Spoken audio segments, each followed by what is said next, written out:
प्यारे विद्यार्थियों, आज हम लेके आए हैं सांख्यिकी का एक लेसन जिसका नाम है रेखीय प्रतिगमन। उसके बारे में आज हम डिस्कस करेंगे। महत्वपूर्ण लेसन है रेखीय प्रतिगमन, लिनियर ऑफ रेग्रेशन।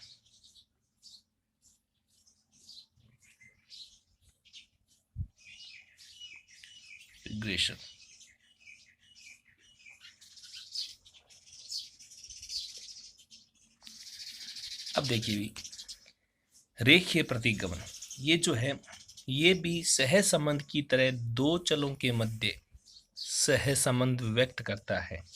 तो इस दोनों में अंतर क्या है कि सहसंबंध में तो दो जो चर होते हैं वो हमें दिए हुए होंगे, जैसे x और y, उनके मध्य संबंध व्यक्त करता है। लेकिन प्रतिगमन में क्या होता है, एक के मान, जिसका मान हमें ज्ञात है, उसके मान के आधार पर दूसरे चर का जो अनुमान लगाया जाता है वह रेखीय प्रतिगमन है। इसमें भी दो चल है, सहसंबंध में तो भी दोनों चलों का मान होगा, इसलिए वो सहसंबंध है, दोनों में सहसंबंध व्यक्त करता है। लेकिन रेखीय प्रतिगमन में सहसंबंध x, जैसे x का मान दिया हुआ होगा तो y का हम ज्ञात करेंगे। इसका ज्ञात है, इसका अज्ञात है, तो इस ज्ञात से अगर हम इसका मान ज्ञात करें तो वो क्या हो जाएगा, प्रतिगमन। उसी प्रकार अगर हमें y का मान ज्ञात है और उससे हम x का मान ज्ञात करते हैं तो वो भी क्या है, प्रतिगमन। जैसे एक उदाहरण समझते हैं, जैसे वर्षा और चावल। हमने समझा कि अधिक वर्षा होगी तो चावल की उत्पादन मात्रा अधिक बढ़ेगी, ये तो सहसंबंध है भी। लेकिन वर्षा के वृद्धि होने से चावल का जो अनुमान लगाया जाएगा कि अधिक वर्षा होने से चावल की उत्पादन में कितनी बढ़ोतरी होगी, वो प्रतिगमन है। सहसंबंध तो क्या बताएगा, अभी अधिक वर्षा हो रही है, अधिक चावल की उत्पादन है। लेकिन प्रतिगमन अधिक वर्षा होने से चावल के उत्पादन का जो अनुमान लगाएगा वो क्या है, प्रतिगमन है। अब इसका जो शाब्दिक अर्थ है, प्रतिगमन का जो अर्थ है कि इसका अर्थ क्या होता है, तो प्रतिगमन का अर्थ है वापस लौटना, वापस लौटना या पीछे जाना। इसका अर्थ है वापस लौटना या पीछे जाना। ये इसका शाब्दिक अर्थ है प्रतिगमन का। और इसे देने वाले जो अर्थशास्त्री थे वो थे फ्रांसिस गाल्टन। इसके जो अर्थशास्त्री है उसका नाम है गाल्टन, फ्रांसीसी गाल्टन ने दिया है। ये जो मान है ये किसके द्वारा दिया गया, गाल्टन के द्वारा। अब गाल्टन ने क्या किया, अभी सबसे पहले पैतृक ऊंचाई के आधार पर, यानी एक वंशा अनुक्रम के आधार पर 1000 पिताओं और पुत्रों की ऊंचाइयों का अध्ययन किया था कि अगर किसी पिता की लंबाई बढ़ रही है तो उसके पुत्र की लंबाई बढ़नी स्वाभाविक है। एक पिता की लंबाई ज़्यादा है तो पुत्र की लंबाई भी स्वाभाविक होगी। अगर एक पिता बौना है तो उसके पुत्र की भी जो लंबाई है वो कम होगी। तो उन्होंने सबसे पहले प्रतिगमन का जो अध्ययन है वो सबसे पहले 1000 पिताओं और पुत्रों की ऊंचाइयों पर किया था। और उन्होंने माना कि ऊंचे पिताओं के जो पुत्र हैं वो भी ऊंची लंबाई वाले होंगे, जो कम लंबे या ठिगने जो हैं उनके पुत्र भी कम लंबे या ठिगने होंगे। इस प्रकार के सहसंबंध का उन्होंने अनुमान लगाया था, तो उसे भी प्रतिगमन कहते हैं। उसके बाद प्रतिगमन का अन्य क्षेत्र में भी उपयोग किया जाने लगा। अब सबसे पहले बात करते हैं इसकी जो परिभाषा है। वो परिभाषा इसी प्रकार की है भी, ज्ञात से अज्ञात। इसकी परिभाषा है ज्ञात चर एवं अज्ञात, इन जिसका हमें अनुमान लगाना है। अज्ञात चर के मध्य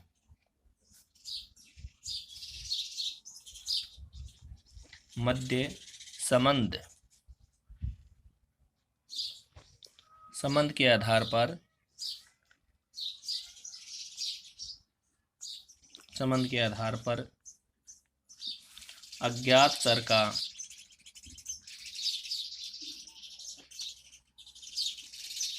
अनुमान लगाना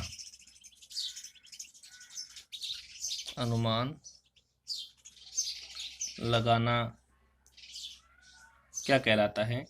प्रतिगमन विश्लेषण कहलाता है।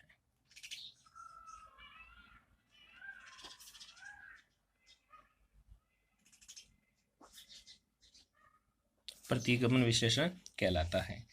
अब ये तो है भी प्रतिगमन। अब ये जो प्रतिगमन है, प्रतिगमन जो है इसमें जो दो रेखाएं होगी, कौन कौन सी रेखाएं होगी भी, उन रेखाओं की बात करते हैं। इसमें दो रेखाएं हैं, एक तो x ऑन y और दूसरी है y ऑन x। यानी x का मान ज्ञात करना है किसके आधार पर? y के आधार पर। y का मान ज्ञात करना है किसके आधार पर? x के आधार पर। तो इसमें एक स्वतंत्र होगा, एक आश्रित चर होगा। जैसे हम x ऑन y की बात कर रहे हैं तो y क्या है? स्वतंत्र चर है, और x क्या है? आश्रित। क्योंकि x का मान किसके आधार पर होगा? y के आधार पर। तो x किस पर आश्रित हो गया? y पर। उसी प्रकार ये क्या हो गया अभी? ये क्या हो गया? आश्रित। ये क्या हो गया? स्वतंत्र। आश्रित कैसे? इसका मान किसके आधार पर ज्ञात होगा? y के आधार पर। तो ये दो रेखाएं होगी, x on y, y on x। अब क्या होगा कि आपको ध्यान रखना है थोड़ा सा कि अगर दोनों रेखाएं समकोण बिंदु पर काटती है, ये रेखाएं समकोण यानी 90 डिग्री पर काटती है, 90 डिग्री पर काटती है, तो दोनों में सहसंबंध का अभाव पाया जाएगा। दोनों में क्या होगा? सहसंबंध का अभाव होगा, और सहसंबंध की जो मात्रा है वो क्या होगी? शून्य। सहसंबंध क्या होगा भी? सहसंबंध की जो मात्रा है वो शून्य होगी, और सहसंबंध का क्या होगा? इसमें अभाव होगा। उसके बाद अगर दोनों रेखाएं एक सीधी रेखा के तौर पर पूर्ण रूप से बढ़ रही है तो वो धनात्मक होगा, अगर विपरीत है तो क्या होगा? ऋणात्मक होगा। तो ये तो भी है प्रतिगमन। उसके बाद हम बात करते हैं प्रतिगमन की जो बीज गणितीय रीतियां हैं उसके बारे में अध्ययन करेंगे, क्योंकि इसकी दो रीतियां, एक तो रेखीय विधियां और दूसरी है बीज गणितीय रीतियां। हम बात करेंगे बीज गणितीय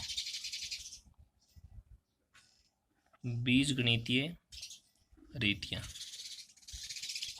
इनके बारे में अध्ययन करेंगे हम। तो इसमें भी वही है, बीज गणितीय में प्रत्यक्ष रीति, लघु रीति, कल्पित, पद विचलन, जो हमने समांतर माध्यम में पढ़ी है। अब इसके जो फॉर्मूले हैं भी, इनके जो सूत्र हैं, हम उनके बारे में डिस्कस करते हैं। इनके जो फॉर्मूले हैं वो किस प्रकार होंगे, तो थोड़ा सा ध्यानपूर्वक समझेंगे भी तो सभी फॉर्मूले इसके हमें याद हो जाएंगे। तो सबसे पहले मैं इसके दो बॉक्स बना देता हूँ और सूत्र को ध्यान से समझें भी। एक तो हमारे जो पहला होगा वो तो होगा x ऑन y, दूसरा होगा y ऑन x। ये हमारी दोनों रेखाएं हो गई। सबसे पहले क्या करना है भी, ये देखिए ध्यान से, सूत्र कैसे याद करना है। देखो भी, जैसे ये x है, मैं सबसे पहले यहाँ पर बराबर का साइन लगा देता हूँ, बराबर, ये लो बराबर लगा दिया। अब थोड़ा सा याद ऐसे करें, जैसे x है, x को यहाँ रख दीजिए, ये लिख दिया मैंने x। y है, y को यहाँ लिख दीजिए, x को यहाँ लिख दिया, y को यहाँ लिख दिया। अब क्या करना है, याद करना है भी, x है, x में से x बार घटा दीजिए, x बार, और y में से y बार घटा दीजिए।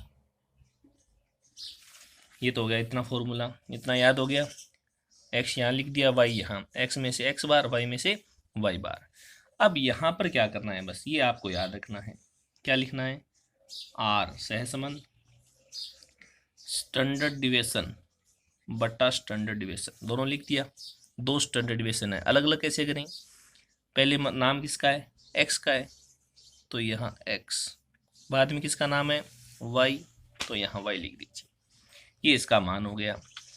इसी तरह हम इसको याद करते हैं भी, इसी के हिसाब से सबसे पहले यहाँ वाई है, यहाँ वाई लिख दीजिए। एक्स है, यहाँ एक्स लिख दीजिए। अब वाई में से क्या माइनस करना है? वाई बार। एक्स में से एक्स बार, एक्स बार का मतलब समांतर माध्य भी, और वाई बार का मतलब भी समांतर माध्य। लिख दिया। ये फॉर्मूला यहाँ रखते हैं, देखो ये आर, ये स्टैंडर्ड डिविएशन बटे स्टैंडर्ड डिविएशन। पहले किसका नाम है? वाई, तो स्टैंडर्ड डिविएशन वाई, फिर किसका नाम है? एक्स, तो क्या लिख देंगे? एक्स। लेकिन ध्यान रखिए भी, इसके अथवा में एक सूत्र और है। अगर मान कर चलते हैं कि हम सहसंबंध से प्रश्न को हल नहीं कर रहे हैं, प्रश्न को सहसंबंध से हम हल नहीं कर रहे हैं, तो इसके स्थान पर एक दूसरा सूत्र है बी। बी लिख दिया। पहला नाम किसका है? एक्स, फिर किसका नाम है? वाई। उसके बाद यहाँ ये भी अथवा, ये अथवा है, अथवा क्या लिखना है? सबसे पहले बी, पहले नाम किसका है? वाई, फिर किसका है? एक्स। ये मान भी हम यहाँ पर रख सकते हैं, तो ये फॉर्मूला भी इसका हो सकता है। अब देखो भी प्रश्न में ये तो संख्या है एक्स और वाई, समांतर माध्य सभी को पता है, राशियों का योग बटा राशियों की संख्या, ये भी समांतर माध्य ही है। उसके बाद स्टैंडर्ड डिविएशन, प्रमाण विचलन का जो लेसन हमने उसमें सीख लिया कि प्रमाण विचलन कैसे ज्ञात किया जाता है। पिछले लेसन में, पिछले वीडियो में हमने सहसंबंध भी सीखा है किस प्रकार ज्ञात किया जाता है। अब नई बात ये है, ये जो नाम नया आ गया बी एक्स वाई कैसे ज्ञात होगा, तो इस पर डिस्कस करते हैं कि ये कैसे ज्ञात होता है। तो देखो भी, सबसे पहले मैं लिखता हूँ बी एक्स वाई, इसका क्या फॉर्मूला होगा। तो देखो भी, सबसे पहले बात करते हैं, अगर हम प्रश्न को मूल संख्याओं से हल कर रहे हैं, मूल संख्याओं का मतलब जो प्रश्न में दी गई है उन्हीं संख्याओं से हल कर रहे हैं, किसी प्रकार की गणना ही नहीं कर रहे हैं, मूल संख्या, तब इसका सूत्र क्या होगा भी? आपने पिछले वीडियो में शायद ये सूत्र देखा है, तो वापस याद हो जाएगा। Sigma x y into n minus bracket sigma x into sigma y bracket बंद, लिख दिया। अब क्या करना है कि आप x का मान ज्ञात कर रहे हैं, तो भाग में किसका मान रखना है? y का, ये ध्यान रखें बस। Y square into n minus bracket sigma y bracket का स्क्वायर, ये मान रखना है बस। अब एक चीज ध्यान रखें भी, इस फॉर्मूले में भी ये तो सेम रहेगा, ये चेंज हो जाएगा क्योंकि यहाँ पर किसका मान रखना होगा? x का, इतना सा चेंज होगा। देखो बी वाई एक्स, तो ऊपर का तो सेम रहेगा, कोई चेंज नहीं होगा। ध्यान से समझें, सूत्र याद हो जाएंगे। X y into n minus bracket sigma x into sigma y, भाग में क्या लिखना है? सिग्मा, ये तो वाई स्क्वायर है, यहाँ पर x square into n minus bracket, ये तो वाई का होल स्क्वायर है, यहाँ पर हमें सिग्मा एक्स का स्क्वायर ब्रैकेट का स्क्वायर। ये फॉर्मूला हो गया, किसका मान हमने? बी एक्स वाई का, बी वाई एक्स का ज्ञात कर लिया। अगर हम समांतर माध्य से विचलन लेकर हल कर रहे हैं भी, ये तो क्या कि मूल संख्याओं से हल कर रहे हैं। 2 नंबर बात करते हैं कि हम मूल संख्याओं से प्रश्न को हल नहीं कर रहे हैं। बी नंबर, जब हम समांतर माध्य से, किससे? समांतर माध्य से कोई विचलन लेकर हल कर रहे हैं, तब इस सूत्र में थोड़ा सा चेंजिंग हो जाएगा अभी बस।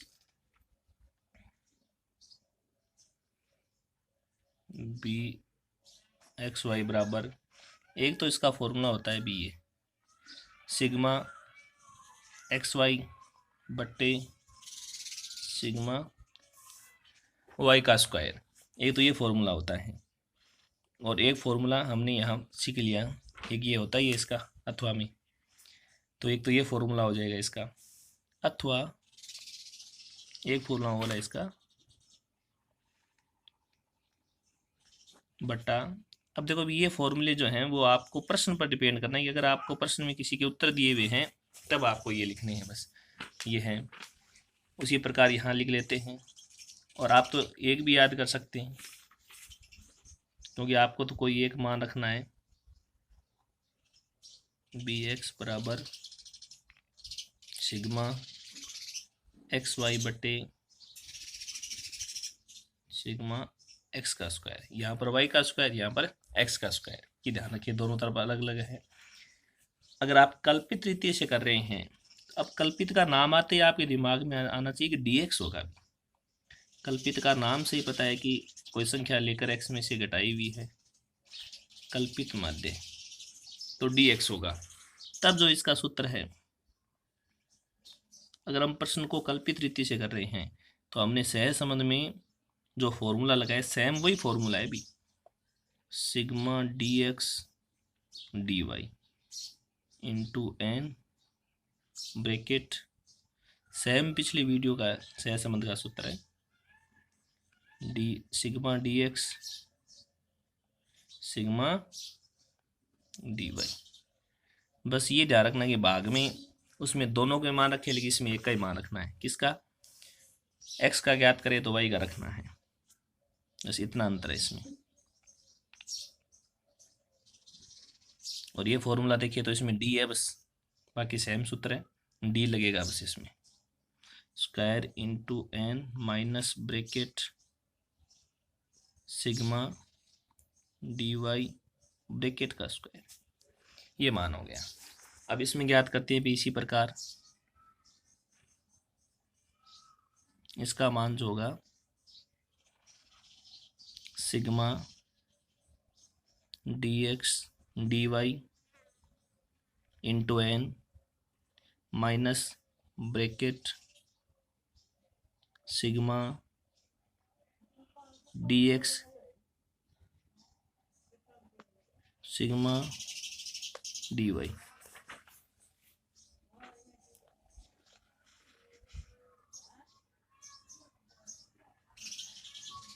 Sigma d x square into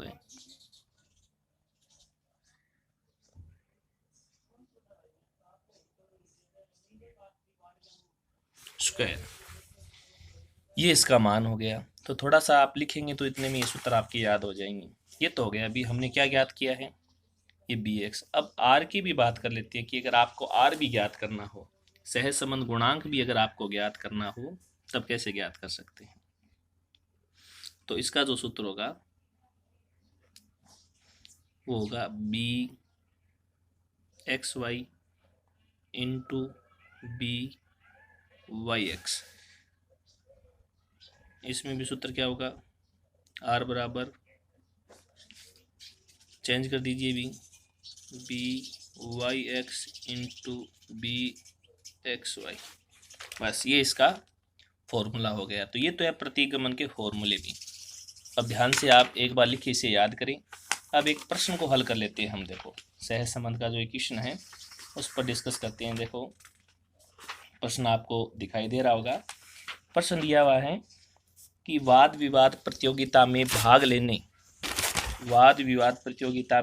लेने वाले 7 विद्यार्थियों के लिए निर्णायकों ए तथा बी द्वारा निम्न प्रकार के अंक दिए गए। 2 विद्यार्थी किसी प्रतियोगिता में भाग ले रहे हैं और जो जज है उन्होंने इस प्रकार के नंबर दिए हैं। जैसे ए को जैसे 40, 34, 28, 30, 44, 38 और 31, और बी को जो मार्क्स दिए हैं वो 32, 39, 26, 30, 38, 34 और 28।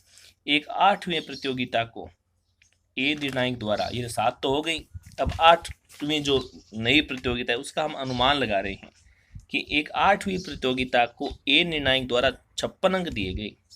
कि 8वीं जो प्रतियोगिता हुई है उसमें ए जो जज है उन्होंने ए को 36 अंक दिए हैं, कितने 36, जबकि बी निर्णायक उस समय उपस्थित नहीं है, तो उसका अनुमान लगाइए। भी एक का मान ज्ञात है प्रश्न में हमें और दूसरे का ज्ञात करना है।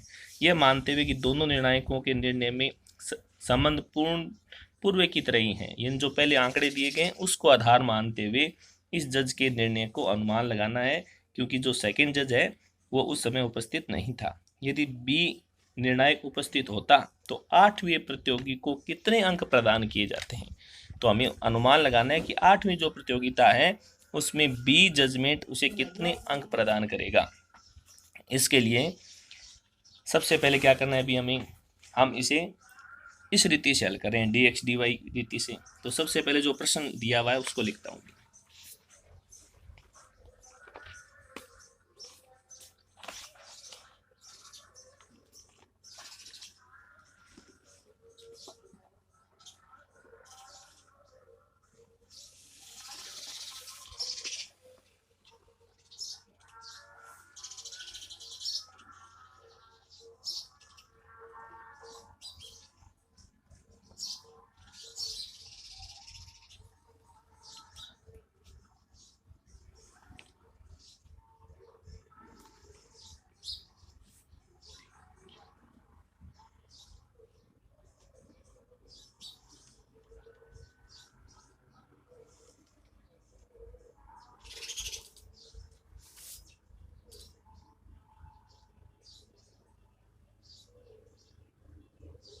ये लिख दिया भैया, मैंने टेबल बना दी।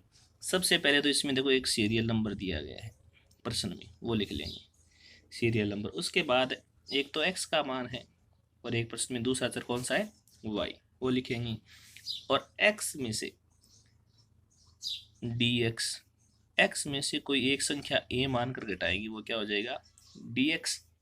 और उसके बाद dy कैसे ज्ञात होगा, अभी y में से कोई एक संख्या घटाएंगे, क्या हो जाएगी dy। उसके बाद इसका स्क्वायर कर देते हैं, dx का स्क्वायर dy का स्क्वायर, और इन दोनों को गुणा कर देते हैं dx dy। ये हमने सहसंबंध के लेसन में भी इसी प्रकार किया है, अगर आपने वीडियो देखा है तो भी सहसंबंध भी इसी प्रकार हल हो रहा है। लिख दिया। अब सबसे पहले मैं जो प्रश्न है वो लिख रहा हूँ, 7 1 2 3 4 6 7 लिख दिया। संख्या लिख रहा हूँ एक्स की सबसे पहले 40 34 28 30 44 38 और 31। इसकी है 32 39 26 30 38 34 और 28। ये मान मैंने लिख दिया यहाँ पर। अब क्या करना है, सबसे पहले बीच की कोई भी संख्या ले सकते हैं, बीच की संख्या ले सकते हैं, अन्य कोई भी इनके बीच में से हम संख्या ले सकते हैं। मैंने इसमें जो मान लिया है वो लिया है 35। ये क्या माना है मैंने 35। पूरी संख्या में से 35 को माइनस करेंगे, 40 माइनस 35 प्लस के 5 34 minus 35 minus 1 28 minus 35 minus 7 30 minus 35 minus 5 44 minus 35 plus के 9 38 माइनस 35 प्लस के 3 और उसके बाद 31 माइनस 35 तो माइनस के 4। अब y जो है y मैं मान रहा हूँ बीच में 32। कितना लिया गया है 32। सब में से 32 माइनस कीजिए, 32 माइनस 32 0, 39 माइनस 32 7, 26 माइनस 32 तो माइनस के 6, 30 माइनस 32 तो माइनस के 2। उसके बाद है 38 माइनस 32 तो प्लस के 6, 34 माइनस 32 तो प्लस के 2, 28 माइनस 32 तो माइनस के 4। ये तो है मान रख दिया मैंने। अब इसका स्क्वायर करता हूँ मैं, जैसे dx का स्क्वायर कितना होगा 5 का कितना होगा 25, 1 का कितना होगा 1, 7 का कितना होगा अभी 49, 5 का कितना होगा 25, 9 का कितना होगा 81, 3 का स्क्वायर कितना होगा 9, 4 का कितना होगा अभी 16। अब डी वाई का करते हैं, 0 का 0, 7 का कितना होगा 49, 49, 6 का कितना होगा 36, 2 का कितना होगा अभी 4, 6 का कितना होगा 36, 2 का 4, 4 का कितना होगा 16। ये लिख दिया। अब इन दोनों को गुणा करना है। 5 को 0 से गुणा करने पर डी एक्स डी वाई है 0, 7 को 1 से 7, लेकिन चिन्ह किसका होगा माइनस, ये माइनस माइनस क्या हो जाएगा प्लस, क्या 7 को 6 से गुणा करने पर 42, 5 को 2 से गुणा करने पर 10 प्लस के 9 को 6 से गुणा करने पर 54, 3 को 2 से गुणा करने पर 6, 4 को 4 से 16 और माइनस माइनस क्या हो गया प्लस। ये तो मैंने बना दी भी यहाँ पर टेबल। अब क्या करना है, अब इनका जो टोटल योग है वो करना है।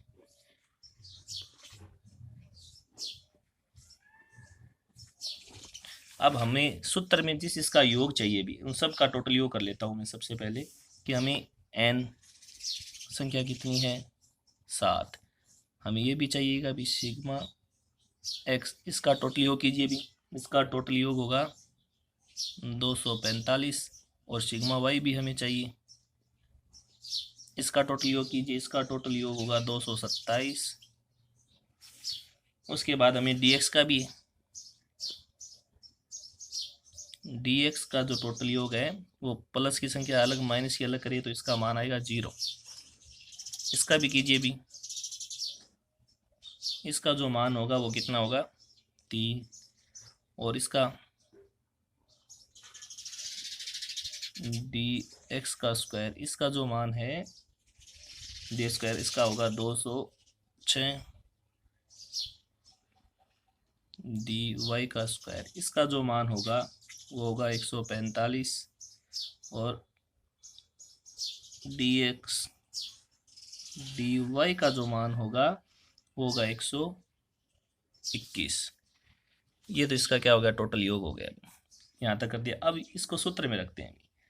अब हमारा जो सूत्र है वो सूत्र के हिसाब से सबसे पहले हमें देखो, जो हमारा सूत्र है देखो भी, ये हमारा जो सूत्र है हम इस सूत्र का उपयोग करेंगे। सबसे पहले तो एक्स पर्सन में एक्स बार ज्ञात करना होगा, उसके बाद इसका मान ज्ञात करेंगे इसके आधार पर। हमने ये लिया क्या, ये लिया है इसके आधार पर, डी एक्स के आधार पर। तो जितना मान ज्ञात करना है पहले वो ज्ञात कर लेता हूँ। हमें सबसे पहले एक तो मान ज्ञात करना होगा कि 2 समीकरण है हमारे पास। सबसे पहले तो हमें चाहिए एक्स बार। एक्स बार का क्या सूत्र होगा भी, यहाँ पर राशियों का योग यानी सिग्मा एक्स बट्टा एन हो जाएगा, और सिग्मा एक्स का मान है 245, एन कितना है 7, तो इसका मान जो आएगा वो आएगा 35। उसी प्रकार वाई बार, इसका कैसे होगा सिग्मा वाई बट्टे एन, और वाई का टोटल ही हो गया 227/7 बराबर इसका जो मान होगा वो होगा 32.43 हो गया एक्स बार वाई बार, इसका मान हो गया। अब क्या करते हैं आगे, आगे देखो भी, आगे लिखते हैं। अब हम ज्ञात करते हैं सबसे पहले बी वाई एक्स, और इसका जो फॉर्मूला है वो है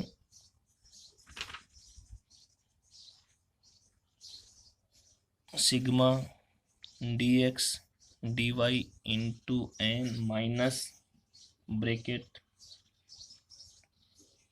sigma d x into sigma d y bracket बंद, और भाग में क्या लिखना है sigma d x square minus bracket sigma d x bracket का स्क्वायर। ये इसका फॉर्मूला हो जाएगा। इससे हम क्या ज्ञात कर लेंगे बी एक्स बी वाई ज्ञात कर लेंगे। अब देखो भी इसमें रखते हैं।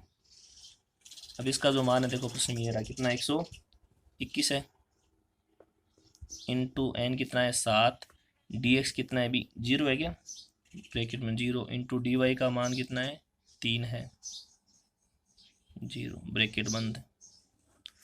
अब क्या करना है इसका मान देखो अभी डी एक्स स्क्वायर का मान है डी एक्स स्क्वायर ये रहा 206 है क्या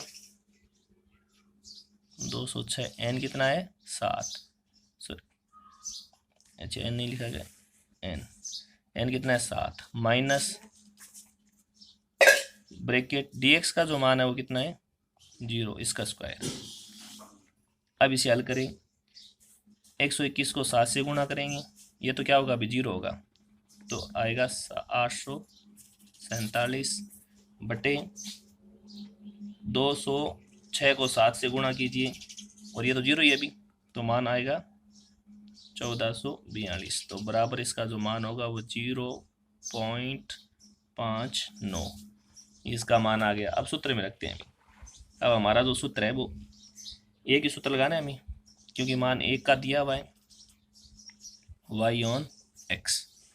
अब y ऑन x ज्ञात कर रहे हैं कैसे ज्ञात करें y ऑन x का देखो सूत्र आप बनाइए y यहाँ लिखेंगे x यहाँ लिखेंगे y माइनस वाई बार बराबर x माइनस एक्स बार और यहाँ पर सूत्र क्या लिख देंगे पहले y फिर x ये सूत्र हो गया। अब जो प्रश्न में संख्याएं दी हुई है y का मान हमें ज्ञात करना है दिया हुआ नहीं है वाई बार अभी हमने ज्ञात किया ऊपर कितना 30.43 अभी ज्ञात किया अभी ये रहा वाई बार का मान मिल गया। उसके बाद देखो और इसका मान भी अभी हमने ज्ञात किया था कितना 0.59।